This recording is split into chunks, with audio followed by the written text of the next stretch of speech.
Hello दोस्तों, नमस्कार। स्वागत है आप सबके अपने YouTube channel history life style पर।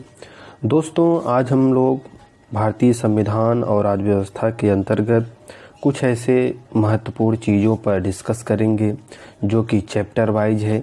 जैसे कि हमारे संविधान में राष्ट्रीय ध्वज को क्या महत्व दिया गया है, राष्ट्रीय ध्वज कब फहराया गया, राष्ट्रीय ध्वज को कब बनाया गया, तो इन सारी चीज़ों को आज हम सिलसिलेवार इन सब का परिचय लेंगे। तो चलते हैं आज के इस परिचय वाले वीडियो में। जैसा कि आज हम राष्ट्रीय ध्वज के बारे में चर्चा करेंगे कि हमारा जो नेशनल फ्लैग है ये कब लागू किया गया, कब फहराया गया, कब इसे बनाया गया। तो देखिए, पहला फैक्ट है 22 जुलाई 1947 को राष्ट्रीय ध्वज का वर्तमान स्वरूप अपनाया गया। ये एग्जाम में पूछा जाता है कि राष्ट्रीय ध्वज को कब हम लोगों ने अपनाया, तो 22 जुलाई 1947 को। ठीक है ना। फिर अगला ऑप्शन है कि पिंगली वकैया ने इस स्वरूप को तैयार किया था। पिंगली वकैया जो कि एक महान राष्ट्रवादी नेता थे, उन्होंने जो आज का राष्ट्रीय ध्वज है जिसमें 3 रंग है और बीच में अशोक चक्र है जिसमें 24 तीलियां हैं, तो इसका जो वर्तमान स्वरूप है इसको पिंगली वकैया ने बनाया था। फिर अगला एक महत्वपूर्ण व्यक्तित्व का नाम है जिनका नाम है मैडम बीकाजी कामा। मैडम बीकाजी कामा ये एक पारसी महिला थी। ये एक पारसी समुदाय की महिला थी जिन्होंने विदेशी भूमि पर ध्वज फहराने वाली प्रथम भारतीय थी। पहला ये इसको आप लोग ध्यान रखिएगा कि विदेशी भूमि पर ध्वज फहराने वाली प्रथम भारतीय कौन था? मैडम बीकाजी कामा। और इन्होंने सन 1907 में स्टुटगार्ट जर्मनी में सर्वप्रथम भारतीय ध्वज को फहराया था। ओके फ्रेंड्स, तो मैडम भीकाजी कामा ने सबसे पहले भारतीय झंडे को कहाँ पर फहराया था? जर्मनी में फहराया था। ओके फ्रेंड्स, मैडम भीकाजी कामा जिनको हम लोग भारतीय स्वतंत्रता की माता भी कहते हैं, ये एग्जाम में पूछा जाता है कि भारतीय स्वतंत्रता की माता किसे कहा जाता है? मैडम बीकाजी कामा। और मैडम बीकाजी कामा जो थी, ये जो थी आपके जो पारसी हैं उनका क्या नाम है? वो द ग्रेट ओल्ड मैन जो कहलाते हैं दादा भाई नौरोजी। दादा भाई नौरोजी की ये सचिव के तौर पर भी काम कर चुकी है। ओके फ्रेंड्स, तो इस बात को ध्यान रखिएगा। अगला फैक्ट क्या है? 31 दिसंबर 1929 की रात्रि को जवाहरलाल नेहरू ने तिरंगे को रावी नदी के तट पर फहराया। यानी पहली बार जवाहरलाल नेहरू ने तिरंगे को कहाँ फहराया था? ये पहले एक क्वेश्चन बन सकता है, तो डेट ध्यान रखिएगा। 31 दिसंबर 1929 को जवाहरलाल नेहरू ने तिरंगे को रावी नदी के तट पर फहराया था। रावी नदी कहाँ पे है? लाहौर में। ओके फ्रेंड्स, इसको ध्यान रखिएगा, लाहौर में। तिरंगे का जो अनुपात है कितना है? तिरंगे का जो अनुपात है 3:2 है। 3:2 यानी इसकी जो चौड़ाई है ये 3 है, इसकी जो लंबाई है 3 है और इसकी जो ये चौड़ाई है ये कितनी है? 2 है। तो 3:2 है। ओके फ्रेंड्स, तिरंगे के मध्य में स्थित अशोक चक्र का रंग गहरा नीला है। इस बात को ध्यान रखिएगा, किस कलर में है? गहरा नीला में है, जिसमें टोटल 24 चक्र हैं। कितने चक्र हैं? 24 चक्र हैं। ओके फ्रेंड्स, फिर अगला फैक्ट इसमें है संविधान में सभा में जवाहरलाल नेहरू ने प्रस्तावित किया कि भारत का राष्ट्रीय ध्वज समान अनुपात में केसरी, सफ़ेद और गहरे हरे रंग का क्षैतिज तिरंगा हो जिसके बीच में गहरे नीले रंग का चक्र हो। ओके फ्रेंड्स, यानी संविधान सभा में ही जवाहरलाल नेहरू ने इस प्रस्ताव को पास किया था कि भारत का तिरंगा किस रंग का और किस प्रकार का होगा। अगला है भगवा रंग। अब देखिए, जो इसमें कलर है उसके कुछ अर्थ होते हैं। भगवा रंग परित्याग को बताता है, श्वेत रंग सत्य यानी सच्चाई को बताता है और हरा रंग पृथ्वी और जीवन को दर्शाता है। राष्ट्रीय ध्वज के मध्य में 24 तीलियां क्यों हैं? क्योंकि जो ये 24 तीलियां वाले हैं ये धर्म चक्र को गहरे नीले रंग से दिखाते हैं। धर्म चक्र नेक आचरण को दर्शाता है, यानी हम एक सच्चाई के रास्ते पे चलेंगे, अच्छाई के रास्ते पर चलेंगे, इसके बारे में वह बताता है। धर्म चक्र समझ रहे हैं ना आप लोग, धर्म चक्र परिवर्तन जो कि बौद्ध धर्म से संबंधित है, जिसमें राजा अशोक जो था अपने राज्य का राजधर्म बनाया था, तो उसी के ये बताया गया है। अब आगे देखिए, तिरंगे के सम्मान में झंडा गीत का निर्माण किया गया है, जो क्या है, विजयी विश्व तिरंगा प्यारा। तो विजयी विश्व तिरंगा प्यारा जो हमारा झंडा गीत है, तिरंगा गीत है, इसके रचनाकार कौन है, श्यामलाल गुप्त पार्षद। श्यामलाल गुप्त पार्षद क्या है, इसके रचनाकार है। तो दोस्तों आज हम लोगों ने आप लोगों से डिस्कस किया, आप लोगों को थोड़ा बहुत ही बता दिया कि पूरी तिरंगा के बारे में क्या हमारा इतिहास रहा है। तो तिरंगे के बारे में जो इतिहास है ये बड़ा इम्पोर्टेंट है। तिरंगा जिसको सबसे पहले विदेशी भूमि में भी फहराया गया और फिर भारत में भी फहराया गया।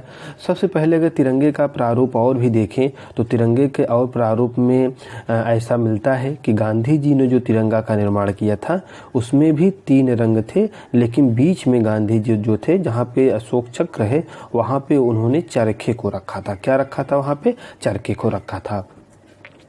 अगर ये देखा जाए कि तिरंगा मतलब झंडा जो होता है, किसी देश का जो झंडा है, राष्ट्रीय झंडा है, ये सबसे पहले किस देश ने अपनाया, तो यह सबसे पहले किस देश ने अपनाया था, ब्रिटेन ने। किसने अपनाया था, ब्रिटेन ने सबसे पहले झंडे को अपनाया था। और झंडा जो होता है किसी देश के राष्ट्रीय प्रतीक होता है, किसी देश का एक गर्व होता है, एक सम्मान होता है, जिससे क्या होता है, उस देश के लोगों की भावनाएं जुड़ी होती हैं, उन लोगों का सम्मान जुड़ा हुआ होता है, और इसी तरह से वे लोग झंडे को अपना सम्मान भी देते हैं। ओके फ्रेंड्स, तो भारतीय झंडे के बारे में आज हमने आप लोगों को डिस्कस किया। ये एक तरह से परिचय वीडियो था। हम और भी ऐसे टॉपिक पर कई परिचय वीडियो बनाएंगे ताकि इसके ऊपर जितने भी क्वेश्चन बनते हैं, जो कोई भी डाउट हो, आप लोगों का क्लियर हो जाए। ओके फ्रेंड्स, तो मिलते हैं अगले वीडियो में, तब तक के लिए नमस्कार, धन्यवाद। हेलो दोस्तों, नमस्कार, स्वागत है आपके अपने YouTube channel history life style पर। दोस्तों आज हम परिचय वीडियो के अंतर्गत टॉपिक लिए हैं राष्ट्रीय गान जन गण मन। इसके बारे में आज हम लोग इसके इतिहास को, इसके तथ्यों को, इसके परिचय को आज हम लोग आपसे शेयर करेंगे। तो देखते हैं क्या दिया है आज इसके बारे में। राष्ट्रीय गान के रचयिता रविन्द्रनाथ टैगोर है। इस बात को ध्यान रखिएगा कि राष्ट्रीय गान के रचयिता कौन है, रविन्द्रनाथ टैगोर हैं, जिनको हम लोग कवि गुरु या विश्व गुरु भी कहते हैं। गुरुदेव की उपाधि रविन्द्रनाथ टैगोर को किसने दिया था, तो महात्मा गांधी जी ने दिया था, एम.जी. गांधी जी ने। राष्ट्रीय गान बांग्ला भाषा में लिखा गया है। इस बात को ध्यान रखिएगा कि राष्ट्रीय गान किस भाषा में लिखा गया है, बांग्ला भाषा में लिखा गया है। हिंदी संस्करण को 24 जनवरी 1950 को अपनाया गया। यानी जो राष्ट्रीय गान है इसको संविधान की सभा ने कब राष्ट्रीय गान के रूप में अपनाया था, 24 जनवरी 1950 को। ओके फ्रेंड्स, देखिए 24 जनवरी 1950 बड़ा इम्पोर्टेंट है। इस दिन राष्ट्रीय गान, राष्ट्रीय गीत और राष्ट्रपति के पद पर राजेंद्र प्रसाद का मनोनयन, ये 3 चीज 24 जनवरी 1950 को ही था। ओके फ्रेंड्स, राष्ट्रीय गान के गाने की समयावधि 52 सेकंड है। इस बात को ध्यान रखिएगा कि जो राष्ट्रीय गान होता है इसको गान करने की अवधि कितनी होनी चाहिए, 52 सेकंड। लघु संस्करण को गाने का समय 20 सेकंड है। यानी जो इसका शार्ट संस्करण है, जो छोटा वाला रूप है, उसको गाने का समय कितना है, 20 सेकंड है। दोस्तों ये सब जान लीजिए, एग्जाम में इसकी हर एक लाइन बहुत इंपॉर्टेंट है। आप लोग ध्यान से इसको देखिए, इसका नोट्स बना लीजिए और इसको नोट्स बना के इसको पढ़ लीजिए। राष्ट्रीय गान सर्वप्रथम भारत विधाता शीर्षक से तत्वबोधनी पत्रिका में प्रकाशित हुआ था। इस बात को ध्यान रखिएगा कि राष्ट्रीय गान का प्रकाशन सर्वप्रथम किस पत्रिका में हुआ था, तत्वबोधनी पत्रिका में हुआ था। जो गुरुदेव रविन्द्रनाथ टैगोर के पिता थे, वो इस पत्रिका का संपादन करते थे। ओके फ्रेंड्स, फिर आगे देखते हैं क्या दिया है। आबिद अली ने सुबह सुख चैन नाम से राष्ट्रीय गान का उर्दू में अनुवाद किया था। ध्यान रखिएगा कि उर्दू में अनुवाद करने वाला, राष्ट्रीय गान का अनुवाद करने वाला व्यक्ति कौन था? आबिद अली था, जिसने कि राष्ट्रीय गान का उर्दू में अनुवाद किया था। और किस नाम से किया था? सुबह सुख चैन के नाम से किया था। रविन्द्रनाथ टैगोर ने गान को सर्वप्रथम वर्ष 1911 में कलकत्ता के कांग्रेस अधिवेशन में गाया। यानी राष्ट्रीय गान को गाने का पहला समय कब था? 1911 ईस्वी था, जब कांग्रेस का सम्मेलन हो रहा था कोलकाता में। और राष्ट्रगान की धुन को रविन्द्रनाथ टैगोर ने तैयार किया था। दोनों बात को ध्यान रखिएगा, जो राष्ट्रगान की जो धुन था उसको रविन्द्रनाथ टैगोर ने तैयार किया था। रविन्द्रनाथ टैगोर ने ही सबसे पहले 1911 में कांग्रेस के कलकत्ता अधिवेशन में इसको गाया था। ओके फ्रेंड्स, यह भी जाने में क्या हम समझेंगे, राम सिंह ठाकुरी को भी राष्ट्रगान और आज़ाद हिंद फौज के गीत कदम कदम बढ़ाए जा को संगीतबद्ध करने का श्रेय दिया जाता है। तो इन व्यक्ति यानी राम सिंह ठाकुरी को आप लोग ध्यान रखिएगा कि राष्ट्रगान का जो धुन है, जिसको कि हम लोग सुनते हैं टीवी या रेडियो पर जब भारत का स्वतंत्रता दिवस मनाया जाता है या गणतंत्र दिवस मनाया जाता है, तो उसमें हम लोग इसको सुनते हैं। ओके फ्रेंड्स, विश्व में सबसे प्राचीन राष्ट्रीय गान नीदरलैंड देश का है। ये बात को ध्यान रखिएगा, इसको आप लोग लिख लीजिए कि विश्व में सबसे पुराना राष्ट्रीय गान किस देश का है? तो वह है नीदरलैंड का है। बांग्लादेश का राष्ट्रगान अमार सोनार बांग्ला की रचना भी रविन्द्रनाथ टैगोर ने की थी। यानी पूरे विश्व के इकलौते इंसान रविन्द्रनाथ टैगोर थे जिनकी दो रचनाएं किन्हीं दो देशों की राष्ट्रगान बनी हुई है। भारत का जनगण मन, जिसकी रचना रविन्द्रनाथ टैगोर ने की थी, अमार सोनार बांग्ला, जिसकी रचना रविन्द्रनाथ टैगोर ने की थी, और यह बांग्लादेश का राष्ट्रगान भी है। तो इस बात को आप लोग ध्यान रखिएगा। फिर आगे क्या दिया है? मॉर्निंग सॉन्ग ऑफ इंडिया शीर्षक से रविन्द्रनाथ टैगोर ने स्वयं इस गान का अंग्रेजी में अनुवाद किया था। यानी इस गान का अंग्रेजी रूप क्या था? Morning song of India. ठीक है ना। अब राष्ट्रीय गान यानी जनगण मन का रचना क्यों किया गया था, इसको भी हम समझेंगे।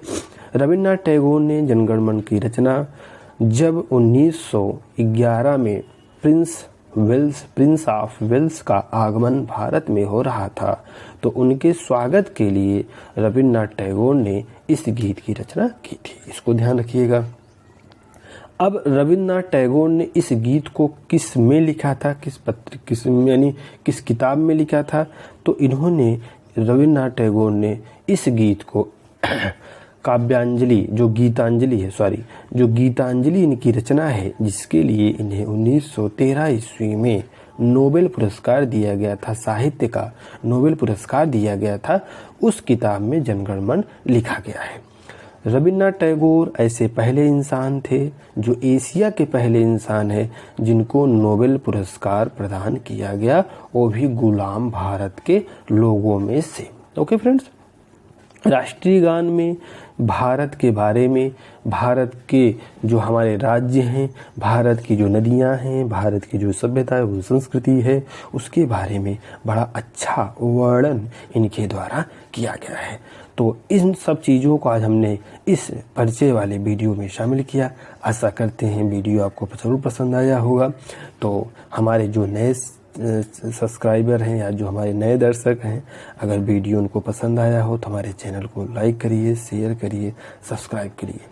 चलते हैं अगले वीडियो में, तब तक के लिए नमस्कार, धन्यवाद।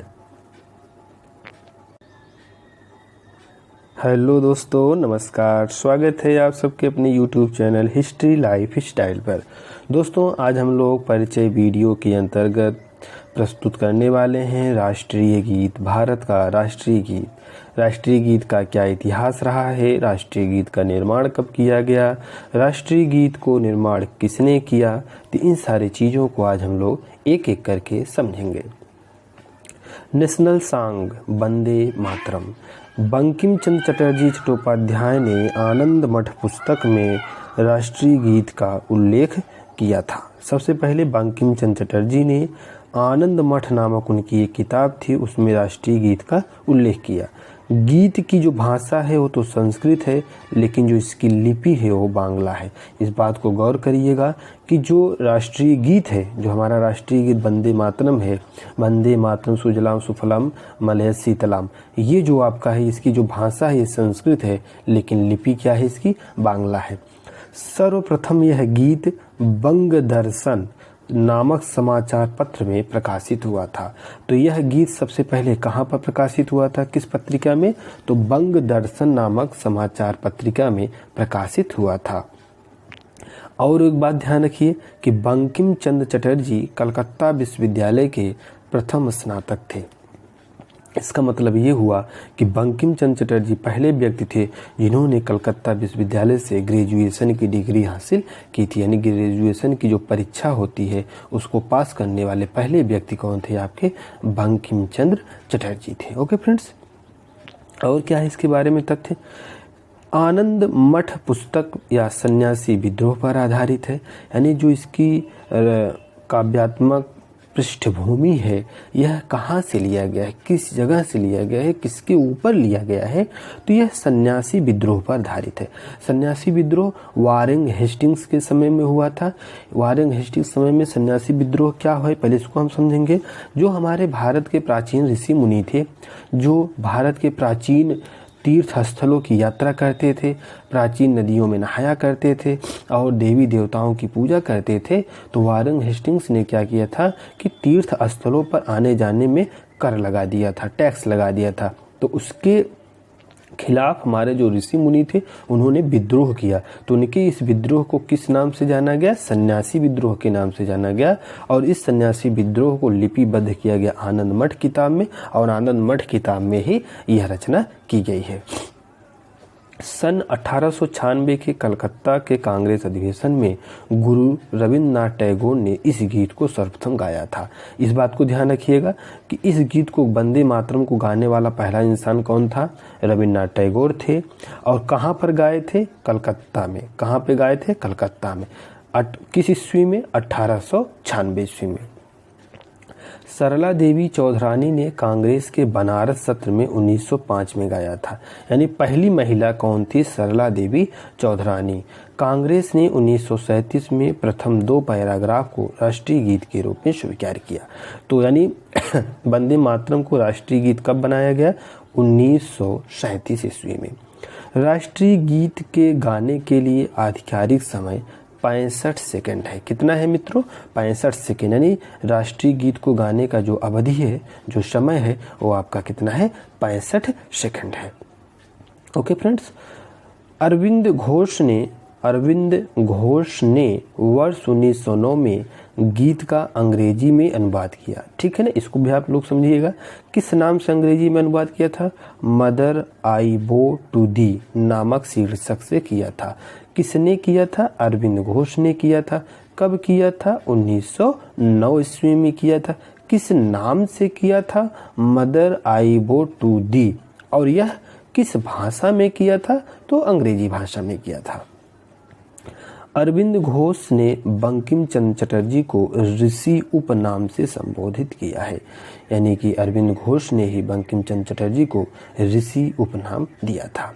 आगे एक ऑप्शन और दिया है कि क्या आप जानते हैं, मद्रास हाई कोर्ट ने 2017 में आदेश पारित करके राज्य के सभी निजी और सरकारी स्कूलों में सप्ताह में 2 बार और निजी संस्थाओं और सरकारी कार्यालय में माह में 1 बार राष्ट्रीय गीत गाना अनिवार्य कर दिया है। तो बहुत अच्छा बात है। वंदे मातरम के गीत को गाने से हम लोगों के अंदर देशभक्ति की भावना और प्रबल होगी।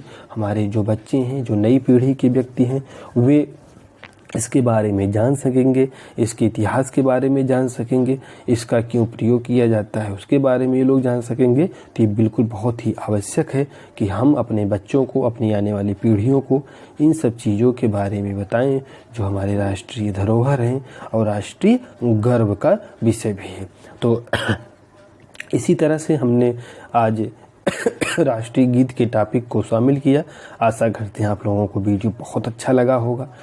तो अगर वीडियो अच्छा लगा है तो हमारे चैनल को प्लीज़ लाइक करिए, शेयर करिए, सब्सक्राइब करिए।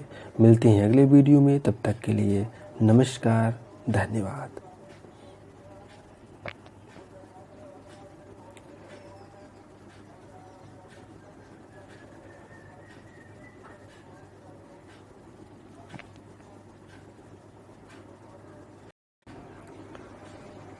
हेलो दोस्तों, नमस्कार। स्वागत है आप सबके अपने YouTube channel history life style पर। दोस्तों, आज हम परिचय वीडियो के अंतर्गत आप लोगों को रूबरू करा रहे हैं भारत की जो प्रस्तावना है, संविधान की जो प्रस्तावना की रूपरेखा है, उसके बारे में आज हम आप लोगों को परिचय करवा रहे हैं। देखिए, प्रस्तावना में लिखा क्या गया है। हम भारत के लोग भारत को संपूर्ण प्रभुत्व संपन्न, सार्वभौमिक, समाजवादी, पंथ निरपेक्ष, लोकतांत्रिक गणराज्य बनाने के लिए तथा उसके समस्त नागरिकों को सामाजिक, आर्थिक और राजनीतिक न्याय, विचार, अभिव्यक्ति, विश्वास, धर्म और उपासना की स्वतंत्रता, प्रतिष्ठा और अवसर की समता प्राप्त कराने के लिए तथा व्यक्ति की गरिमा और राष्ट्र की एकता और अखंडता सुनिश्चित करने वाली बंधुता बढ़ाने के लिए दृढ़ संकल्प होकर अपनी इस संविधान में आज दिनांक 26 नवंबर 1949 मिति मार्गशीर्ष शुक्ला सप्तमी संवत 2006 विक्रमी को एतद द्वारा इस संविधान को अंगीकृत, अधिनियमित और आत्मार्पित करते हैं। तो ये सारी बातें संविधान के प्रस्तावना में लिखी गई हैं। देखिए, संपूर्ण प्रभुत्व संपन्न माने होता है कि भारत की जो शक्ति है, भारत का जो शक्ति का स्रोत है, वह अब उसमें खुद समाहित है। यानी भारत पूरी तरह से अपने ऊपर निर्भर है। अब भारत किसी देश के ऊपर या किसी राष्ट्र का गुलाम नहीं रह गया। समाजवादी माने होता है समाज के हर तबके के लोग, हर वर्ग के लोगों को अब वह साथ लेकर चलेगा, चाहे वो दलित हों, चाहे पिछड़े वर्ग के हों या उच्च वर्ग के हों। पंथ निरपेक्ष माने होता है कि अब भारत जो हमारा देश है, यह किसी धर्म, किसी पंथ, किसी संप्रदाय, किसी विचारधारा से बिल्कुल परे है, बिल्कुल हट गया है। यानी भारत का कोई राजधर्म नहीं है। लोकतांत्रिक गणराज्य माने होता है कि अब यहाँ पे राजशाही या राजाओं का शासन नहीं चलेगा, बल्कि यहाँ पर एक लोकतंत्र के द्वारा चुना गया सरकार ही स्थापित किया जाएगा। सामाजिक, आर्थिक और राजनीतिक माने होता है कि हर एक व्यक्ति को समाज के स्तर पर, आर्थिक माने होता है रुपया पैसा के स्तर पर, और राजनीतिक माने होता है उसके जो राजनीतिक अधिकार हैं उन सब के बारे में न्याय दिया जाएगा। Okay friends. धर्म और उपासना माने होता है कि कोई भी व्यक्ति अपने धर्म को मानने के लिए, उसका पूजा पाठ करने के लिए स्वतंत्र है। प्रतिष्ठा और अवसर की समता माने होता है कि हर एक व्यक्ति को विकास करने के लिए, आगे बढ़ने के लिए या अन्य उपलब्धियों को हासिल करने के लिए उसको अवसर जरूर प्रदान किया जाएगा। व्यक्ति की गरिमा और राष्ट्र की एकता, लोगों का सम्मान बना रहे और हमारे देश की एकता भी बनी रहे। जैसा कि जवाहरलाल नेहरू ने कहा था कि भारत जो है अनेकता में एकता वाला देश है और अखंडता सुनिश्चित करने वाली बंधुता मन होता है भाईचारा बढ़ाने के लिए दृढ़ संकल्प हुआ है। और कब हमारा संविधान पारित हुआ? दिनांक 26 नवंबर 1949 को हमारा संविधान अंगीकृत किया गया। यानी हम लोगों ने इसको अपनाया।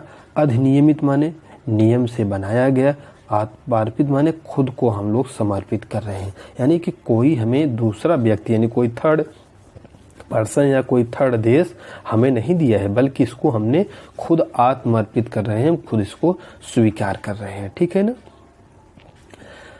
यह संविधान का प्रारंभिक कथन है जो संविधान के कारणों तथा मार्गदर्शन मूल्यों को बताता है। इसे राजनैतिक कुंजी और राजनैतिक जन्मपत्री भी बताया गया है। एग्जाम में पूछता है कि राजनैतिक कुंजी किसे कहा जाता है, तो आप लोग ध्यान रखिएगा, प्रस्तावना को कहा जाता है। राजनैतिक जन्मपत्री किसको कहा जाता है? प्रस्तावना को कहा जाता है। Okay friends. और इसके बारे में हम तथ्य देखेंगे। आगे क्या तथ्य है? प्रस्तावना में संविधान के निर्माताओं के मनोभाव और आदर्श प्रतिबिंब होते हैं। मुख्य न्यायाधीश एम हिदायतुल्लाह और ठाकुरदास भार्गव ने प्रस्तावना को संविधान की आत्मा कहा है।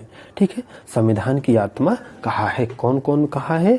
एम हिदायतुल्लाह और ठाकुरदास भार्गव। यह गैर न्यायिक है क्योंकि इसके प्रावधानों को न्यायालय में लागू नहीं कराया जा सकता। यह संविधान के विशिष्ट प्रावधानों को रद्द नहीं कर सकता है। प्रस्तावना से पता चलता है कि भारत का संविधान अपना अधिकार जनता से प्राप्त करता है। यानी जो भारत के जो संविधान है, वह जो अधिकार है, उसका जो शक्ति का स्रोत है, उसका जो पावर है, यह उसको कहाँ से मिला हुआ है? जनता के द्वारा मिला हुआ। जैसा कि लोकतंत्र में कहा भी जाता है कि लोकतंत्र क्या है? लोकतंत्र जनता का, जनता के लिए और जनता के द्वारा शासित शासन है। यह विशिष्ट परिभाषा किसने दिया था? अमेरिका के राष्ट्रपति अब्राहम लिंकन ने दिया था। संपूर्ण प्रभुत्व संपन्न माने क्या होता है, इसको हम समझेंगे। देश का निर्णय अंतिम और बाध्यकारी है, भारत किसी अन्य देश पर निर्भर नहीं है। समाजवादी माने होता है आर्थिक और सामाजिक समानता।